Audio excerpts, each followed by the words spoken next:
Hey everyone, welcome back to the channel. It was one of those quiet evenings when the world feels heavier than usual. The rain had just stopped, leaving the city streets glowing under the soft orange lights. Inside a small roadside cafe, tucked between a bookstore and a closed pharmacy, a single dad sat alone at a corner table with his 6-year-old son. His name was Daniel. Daniel wasn't the kind of man people noticed. He wore simple clothes, his jacket slightly worn at the elbows, his hair unstyled, his face carrying the permanent exhaustion of someone who hadn't had a full night's sleep in years. Across from him sat his little boy, Noah, swinging his legs under the chair, drawing random shapes on a napkin with a crayon. They didn't have much, just 2 cups of hot chocolate, 1 shared slice of chocolate cake, and each other. Daniel checked his phone briefly. No new messages, no missed calls, no one asking how he was doing. He slid it back into his pocket and forced a small smile at Noah. "You excited for school tomorrow?" he asked softly. Noah nodded. "We're making paper rockets." Daniel smiled wider this time. "That sounds important." The cafe door chimed.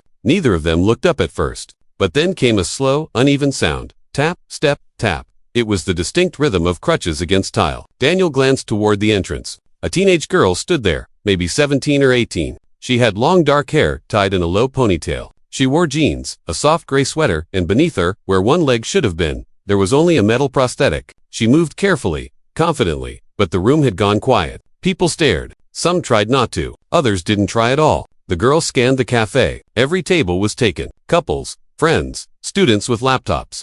Except one. Daniel's table had 2 empty chairs. She hesitated for just a second, like she had already been told no 100 times in her life. Then she made her way toward him. Tap, step, tap, step. Daniel felt Noah's small hand pause mid. The girl stopped beside their table. Her voice was gentle, but steady. "Can I share this table?" she asked. For a split second, Daniel froze. Not because of her leg, not because of the attention, but because he saw something in her eyes he recognized immediately. The fear of being unwelcome. He looked at the empty chairs, then back at her, and he smiled. "Of course you can," he said without hesitation. "We were just discussing rocket science. We could use an expert." For a moment, she blinked, surprised. Then a small laugh escaped her lips. "I don't know about expert," she replied, easing herself carefully into the chair. "But I did pass physics." Noah's eyes lit up. "Do rockets really go to space?" "They do," she said, "and sometimes they come back."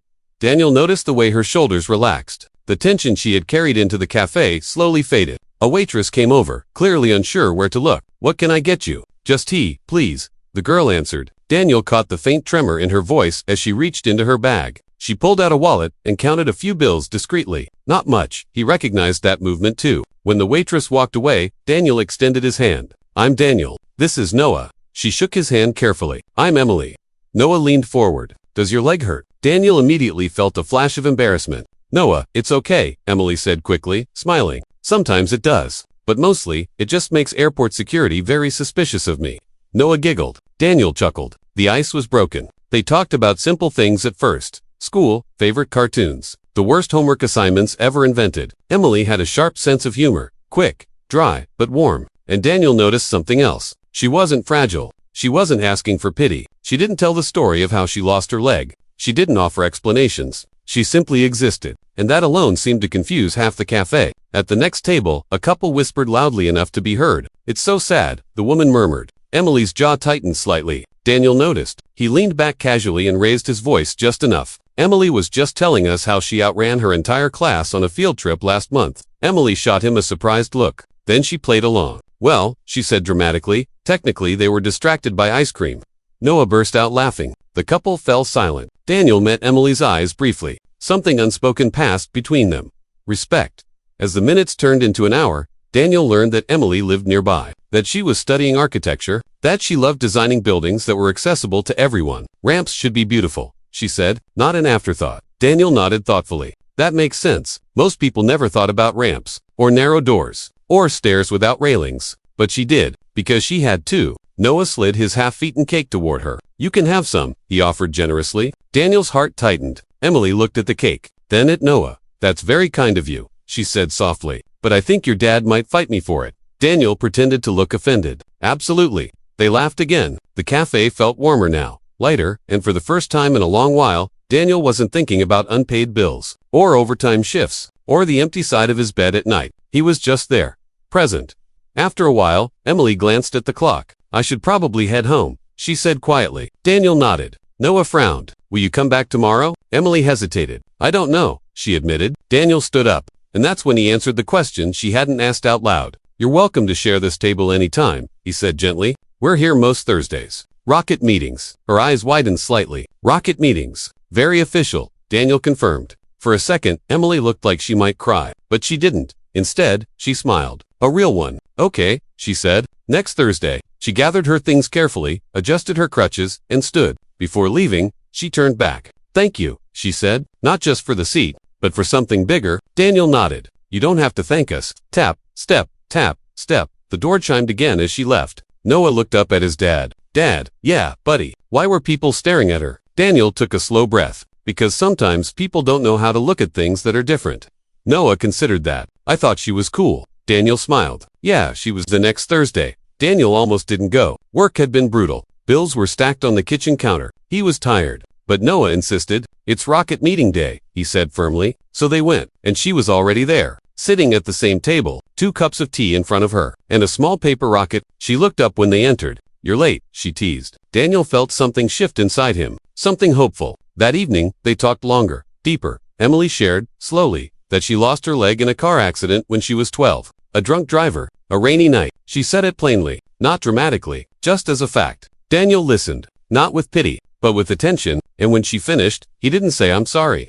He said, that must have taken a lot of strength. She looked at him carefully. Most people just say sorry. I figured you've heard that enough.